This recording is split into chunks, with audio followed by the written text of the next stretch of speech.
औज़ुबिल्लाहि मिनश्शैतानिर्रजीम बिस्मिल्लाहिर्रहमानिर्रहीम। Welcome back to the lecture number 12 for the course of numerical solution for PDEs. This course is for MPhil class second semester. So आज के lecture में हम difference schemes के बारे में पढ़ेंगे। डिफरेंस स्कीम्स के बारे में पढ़ेंगे। प्रीवियस जो हमारे लेक्चर्स हुए हैं तो हमने उसमें पार्शियल डिफरेंशियल इक्वेशंस की एनालिटिकल सॉल्यूशंस के बारे में पढ़ा हुआ है कि किस तरह से किसी गिवन पीडीई का एक एनालिटिकल सॉल्यूशन कंस्ट्रक्ट किया जा सकता है।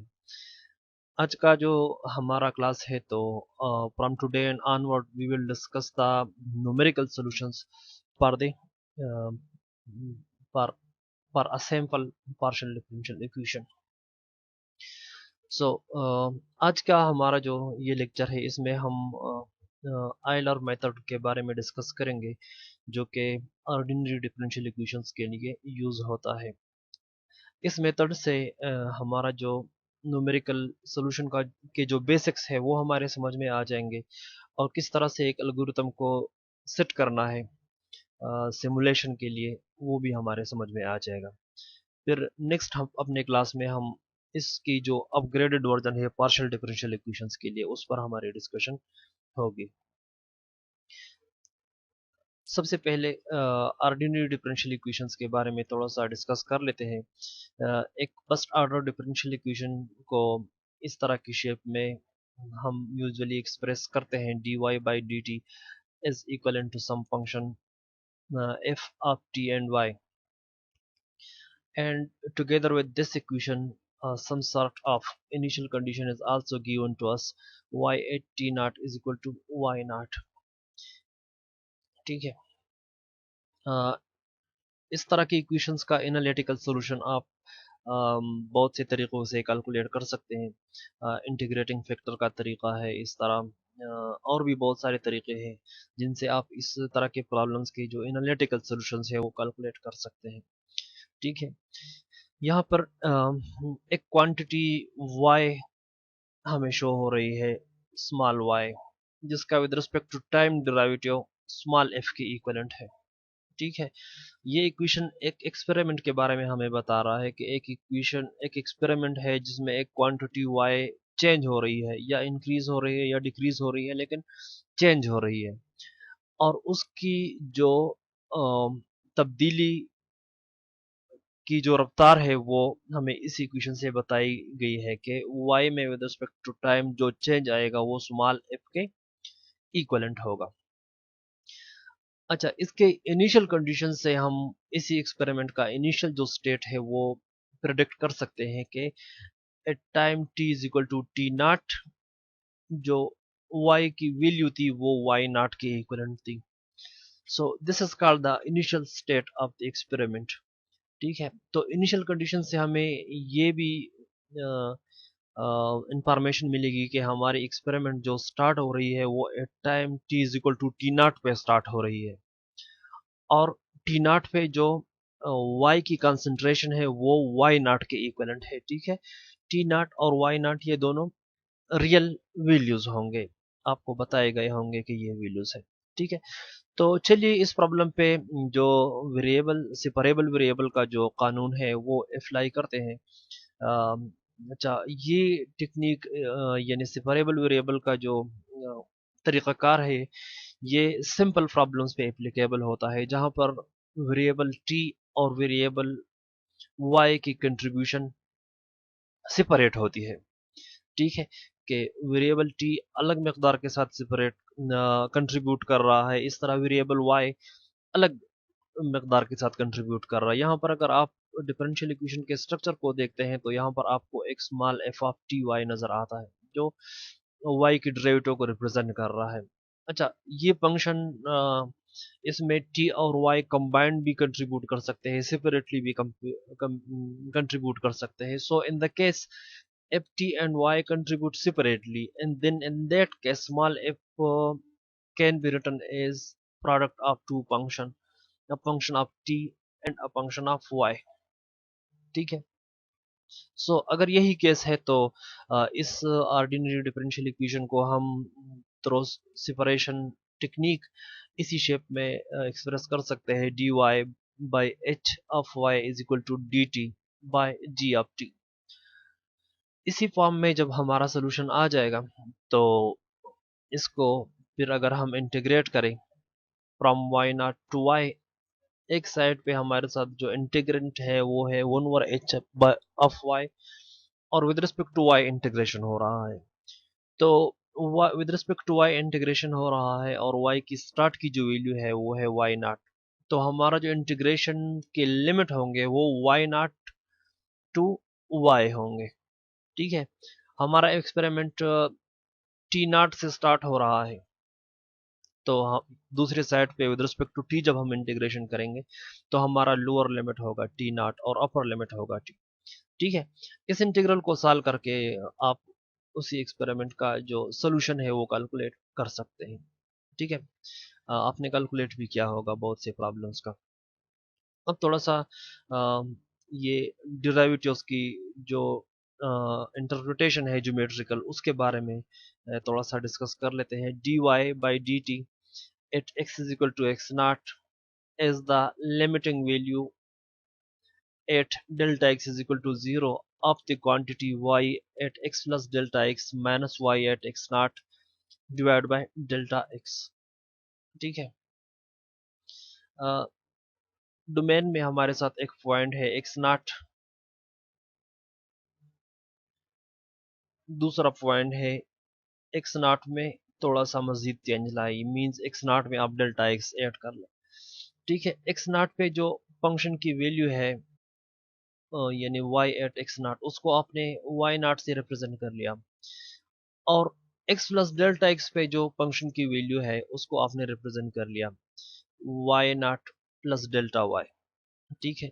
मींस x में अगर थोड़ा सा चेंज आ जाता है तो उसका इफेक्ट y पे भी पड़ता है, और y में भी y नॉट में भी थोड़ा सा चेंज आ जाता है डेल y। ठीक है।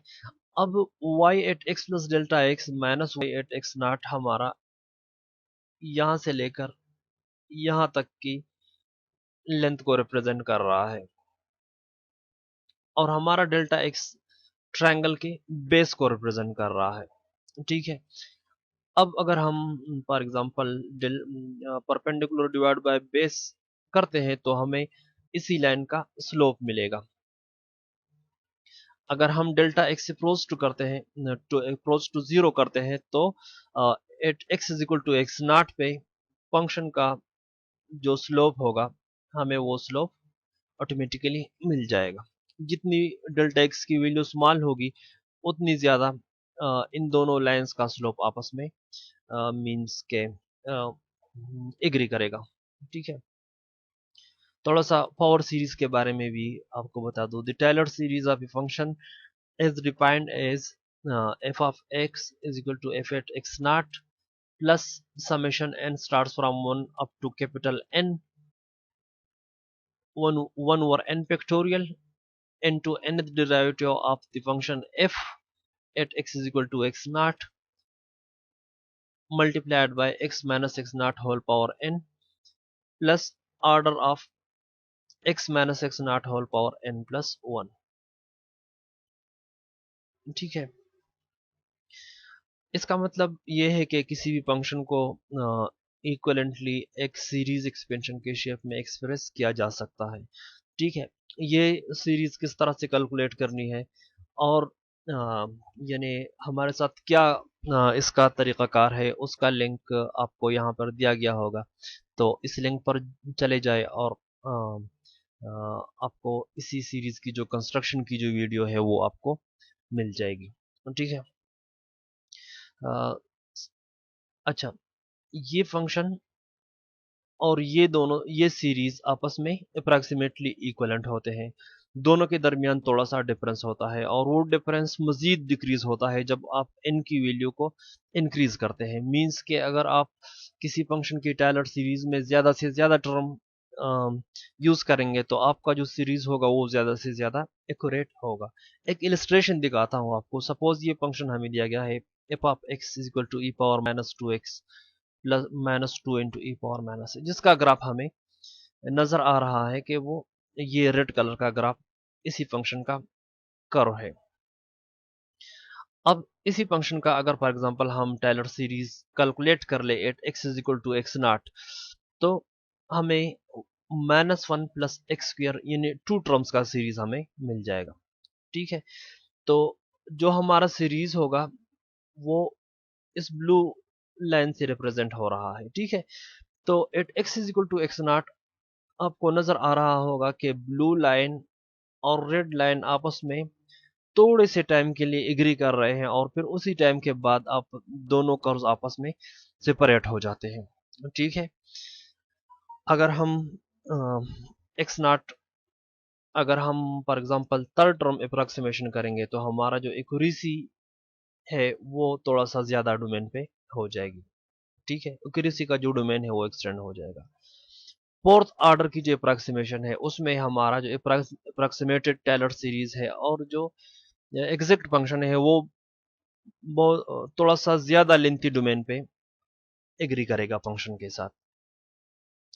अगर हम fourth order Taylor series calculate करेंगे तो हमें आइडिया हो जाएगा कि हमारा जो टाइलर सीरीज अप्रोक्सीमेशन है वो फंक्शन के साथ जीरो के इर्द गिर्द काफी लंबे नेबरहुड पे दोनों एग्री कर रहे हैं। तो टाइलर सीरीज में एलिमेंट्स के इंक्रीज करने से क्या होता है कि आपका जो टाइलर सीरीज है वो फंक्शन के साथ लेंथी डोमेन्स पे एग्री करने लगता है। ठीक है, सपोज ये प्रॉब्लम आपको दिया गया है कि find the solution to the given problem dy by dt is equal to f of ty where the value of y at t naught is equal to y naught। ठीक है, तो इसमें डिराइवेटिव की जो डिस्क्रीट नोटेशन है अगर मैं वो यूज कर लूँ और थोड़ा सा फॉर एग्जांपल यहाँ पर मैं लिख लूँ y at x plus delta x, हाँ, minus y at x divide by d delta t, हाँ। सपोज अगर मैं इसी डिराइवेटिव की जो न्यूमेरिकल डिस्क्रीट नोटेशन है अगर मैं वो यूज कर लूँ तो मुझे सोल्यूशन इस तरह से मिलेगा y at t plus t naught is equal to y at t into d y by d t at delta t, जिसको सिंप्लीफाई करके हम इस तरह एक्सप्रेस कर सकते हैं y at t plus f of T y into delta t. ठीक है, थोड़े से कम्पैक्ट नोटेशन अगर हम यूज करेंगे तो y at t plus delta T को मैंने रिप्रेजेंट कर लिया y एट आई प्लस वन से, और t पे जो y की वैल्यू है उसको मैंने रिप्रेजेंट कर लिया y आई से, और इसको function f of T y into delta t इसको मैंने रिप्रेजेंट कर लिया f at t i into comma y i multiplied by delta t से, जिसमें हमारा टी आई डिफाइंड है t naught plus i multiplied by delta t. ठीक है, तो जो हमारा डिफरेंशियल इक्वेशन है वो एक तरह के एक रिकरेंस रिलेशन में कन्वर्ट हो रहा है। ठीक है, अगर i is equal to zero हम यूज करेंगे यहाँ पर और यहाँ पर तो हमें y1 की वैल्यू मिलेगी जो t1 पे सोल्यूशन की वैल्यू होगी। ठीक है, i इज इक्वल टू जब हम 1 यूज करेंगे तो y2 की वैल्यू हमें मिलेगी जो y एट t2 की वैल्यूज होगी। ठीक है, तो डोमेन के डिफरेंट पॉइंट्स पे हमें सोल्यूशन की जो अप्रोक्सीमेशन है वो हमें मिल जाएगी। ठीक है, तो if you are trying to solve this problem then you are required to simulate this recurrence relation। Okay, so इसमें इसको सिमुलेट करने का जो मेटलैब का जो प्रोसीजर है वो डिफाइंड द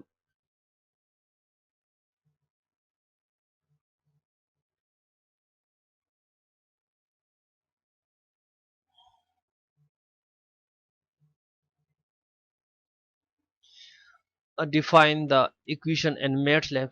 मैटलैब में पहले आपने इक्वेशन डिफाइन करना है कि इक्वेशन किस तरह है। Select initial time and final time आपने ये डिसाइड करना है कि आपका एक्सपेरिमेंट शुरू किस टाइम पे हुआ, जो टी नॉट की वैल्यू है, और फाइनल टाइम आपने ये डिसाइड करना है कि आप सोल्यूशन कितने टाइम तक कैलकुलेट करना चाहते हो। ठीक है। Select maximum numbers of step. For example initial time है मेरा 0 और फाइनल टाइम है मेरा 10। तो 0 से लेकर 10 तक के डोमेन को मैं कितने स्टेप्स में डिवाइड करना चाहता हूँ, 5 स्टेप्स में डिवाइड करना चाहता हूँ, 10 में या 100 में। तो मैक्सिमम नंबर ऑफ स्टेप्स आपने डिसाइड करने हैं। ठीक है। Design the time array. ठीक है। और 0 से लेकर 10 तक आपने 100 एंट्रीज कलेक्ट कर ली, तो उन सारे एंट्रीज को आपने टाइम एरे में डालने हैं, एक वेक्टर में डालने हैं जिसको हम टाइम एरे बोलेंगे। अच्छा, design the time loop and evaluate the solution using the recurrence relation. अब आपने क्या करना है, एक फॉर लूप चलाना है और उसी फॉर लूप में आपने इसी रिकरेंस रिलेशन को फिक्स रखना है। ठीक है। जब ये सोल्यूशन फॉर लूप सिमुलेट हो जाएगा तो आपने फिर क्या करना है, सोल्यूशन को फ्लैट करना है और एनालाइज करना है कि सोल्यूशन एक्यूरेट भी है या एक्यूरेट नहीं है। ये प्रॉब्लम आप कंसिडर कर ले, a into x prime of t is equal to b x of t plus c of t. यहाँ पर जो डिपेंडेंट वेरिएबल है वो है x और इंडिपेंडेंट वेरिएबल है t। ठीक है। ये जनरल एक फर्स्ट ऑर्डर डिफरेंशियल इक्वेशन है। ठीक है। तो इसको मैं ट्राई कर रहा हूँ ये एक्सप्लिसिट फॉरवर्ड डिफरेंस फार्मूला से। इसका एक special case x prime of t is equal to minus two x of t plus t ये कंसिडर कर लेते हैं और इनिशियल कंडीशन इसका देख लेते हैं, x at zero is equal to 1। ठीक है। स्टेप 1 में हमने क्या करना है, मॉडल को डिफाइन करना है। यहाँ पर ए बी और सी की जो वैल्यूज है, ए की वैल्यू है 1, बी की वैल्यू है -2 और सी की वैल्यू है 1। तो पहले मैं ये डिफाइन कर लूंगा कि a is equal to 1, b is equal to -2 and c is equal to 1। उसके बाद t इनिशियल टाइम, वो एक्सपेरिमेंट जिस टाइम पे हमारा शुरू है उसको मैंने रिप्रेजेंट कर लिया 0 से। Maximum time t max is equal to pi, यानी 0 से लेकर पाइप तक मैं सोल्यूशन कैलकुलेट करना चाहता हूँ। मैक्स टी मैंने यूज किया हुआ है मैक्सिमम नंबर ऑफ स्टेप। सो 0 से लेकर पाइप तक मैं 300 यूनिट्स में डिवाइड करना चाहता हूँ डोमेन को।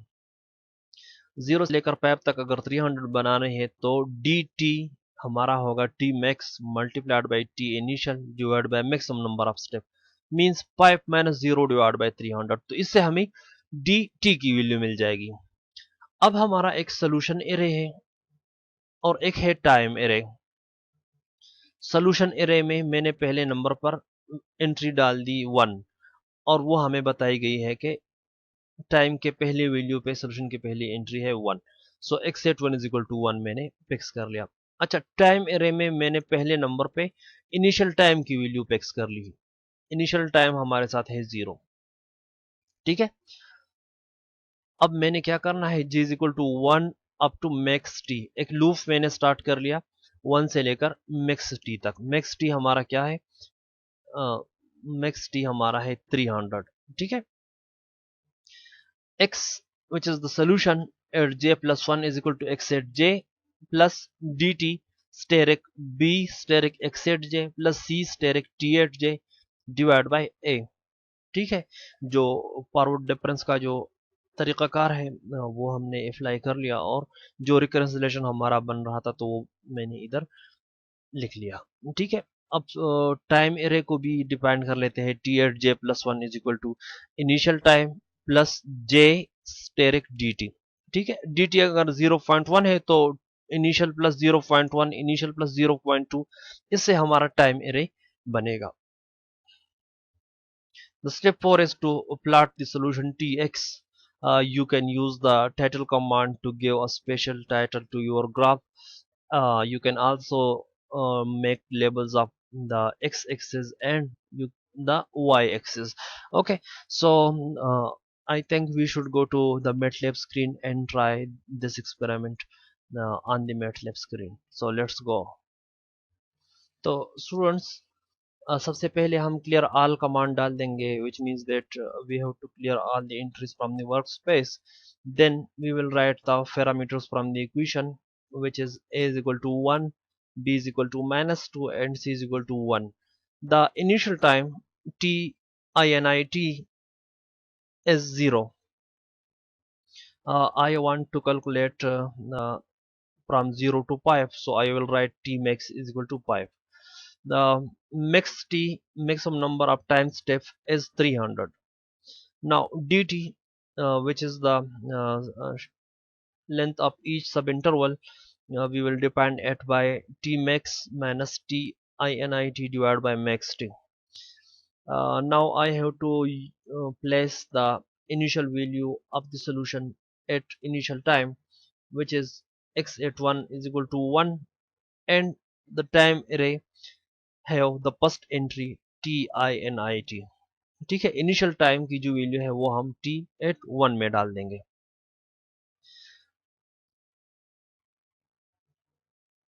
अब एक लूप स्टार्ट कर लेंगे. For j is equal to 1 up to max t, x at j plus 1 is equal to x at j plus dt steric b steric x at j plus c steric t at j. हमारे साथ c times t था ना, तो t हमारे साथ time variable है, तो time variable की जो डिस्क्रीट वैल्यूज है वो मैंने t एट 1 में यूज की हुई है. ठीक है, so t at j divide by a. ये राइट हैंड साइड पे जो डेरिवेटिव के साथ a मल्टीप्लिकेशन में था तो वो यहाँ पर डिवीजन में आ गया. अब टाइम एरे को भी डिफाइन कर लेते हैं. t at j plus 1 is equal to initial time plus j asterisk delta t end. इस लूप से हमारा जो सोल्यूशन है वो कंस्ट्रक्ट हो जाएगा. फ्लैट टी एक्स, ये कमांड हमारा सोल्यूशन फ्लैट कर लेगा. टाइटल और एक्स लेबल और वाई लेबल ये दोनों इन तीनों कमांड से आ जाएंगे. तो चलिए स्टूडेंट्स सिमुलेट कर लेते हैं कि क्या सिचुएशन बन रही है. ठीक है, तो 0 से लेकर 5 तक जो सोल्यूशन था वो हमारे साथ यहाँ पर स्क्रीन पे मौजूद है. ठीक है, अब थोड़ा सा अंडरस्टैंडिंग के लिए 0 से लेकर 5 तक के इंटरवल को 10 एंट्रीज में डिवाइड करते हैं. तो हमारा सोल्यूशन इस तरह हमें नजर आ रहा है. ठीक है, तो अभी देख लेते हैं x जो सोल्यूशन है हमारा 11 एंट्रीज का सोल्यूशन है. At time t is equal to T naught solution की वैल्यू है 1, t1 पे सोल्यूशन की वैल्यू है 0, t2 पे सोल्यूशन की वैल्यू है 0.25, और इसी तरह से जैसे ही टाइम इंक्रीज हो रहा है डेल्टा टी के डिफरेंस से, तो सोल्यूशन हमारा चेंज हो रहा है. सोल्यूशन में टी के वैल्यूज को भी देख लेते हैं. ये हमारा टाइम डोमेन है 0 से लेकर 5 तक, जिसको यानी 10 सब इंटरवल्स में डिवाइड किया गया है. ठीक है, तो कहने का मकसद ये है कि जो सोल्यूशन आपके साथ मिलेगा वो न्यूमेरिकल एरे की शेप में होगा. फिर अगर आप उसको प्लॉट करते हैं तो उसका सोल्यूशन आपको मिल सकता है. ठीक है, तो 10 की बजाय 30 ले लेते हैं सब सब इंटरवल्स, तो हमारा सोल्यूशन ये होगा. ठीक है, अ, इस तरह करते हैं कि पार max t is equal to 10 up to 5 up to 30. 10, 15, 20, 25 और 30 सारे इंटरवल्स के लिए मैंने सोल्यूशन देखना है. ठीक है, यहाँ पर मैं होल्ड ऑन भी लगा लूंगा, होल्ड ऑन, और एंड कर देंगे इस लूप को. तो डेल्टा टी के डिफरेंट चॉइसेस पे जो सोल्यूशन की वैल्यू है वो हमें मिल जाएगी. ठीक है, इन ग्राफ्स को थोड़ा सा एक्सप्लेन कर लेता हूँ. अगर सपोज हम डेल्टा टी रखते हैं 0.5, तो सोल्यूशन हमारा ये ब्लू लाइन होगा. ठीक है, जैसे ही हमने डेल्टा टी, एक minute, t max is equal to 10 पे, यानी जब हमने सोल्यूशन को 10 पार्ट्स में डिवाइड कर लिया तो हमारा सोल्यूशन ये बन रहा था. जब हमने 15 पार्ट्स में डिवाइड कर लिया तो हमारा सोल्यूशन ये ऑरेंज कलर का जो लाइन है ये बन गया. ठीक है, इस तरह जब हमने 20 पार्ट्स में डिवाइड कर लिया तो सोल्यूशन थोड़ा सा और भी ऊपर की डायरेक्शन में मूवमेंट करने लगा। ठीक है, इस तरह t इज इक्वल टू 25 पे ये सोल्यूशन, t इज इक्वल टू 30 पे ये सोल्यूशन। अच्छा, dt या मैक्सिमम नंबर ऑफ टाइम को इंक्रीज करने से क्या होता है सोल्यूशन पे? सोल्यूशन एक स्पेसिफिक डायरेक्शन में मूवमेंट कर रहा है और एक जगह पर स्टॉप होने की कोशिश कर रहा है। ठीक है, यानी फॉर एग्जांपल अगर मैं पर टी इज इक्वल टू मैं कर लूं कि 40 तक कर लूं, हाँ, तो सोल्यूशन हमारा एक स्पेसिफिक लोकेशन की ठीक है इस तरफ आने की कोशिश कर रहा है, कन्वर्ज हो रहा है, जो एग्जैक्ट सोल्यूशन है प्रॉब्लम का उस प्रॉब्लम की तरफ कन्वर्ज कर रहा है। ठीक है, तो ये मेथड कन्वर्जेंट भी है और स्टेबल भी है। फॉर एग्जांपल अगर dt की डिक्रीज करने से आपका ये सोल्यूशन एग्जैक्ट सोल्यूशन की जानिब नहीं जा रहा बल्कि किसी और डायरेक्शन में जा रहा है तो उसको कहते हैं नॉन कन्वर्जेंट स्कीम्स।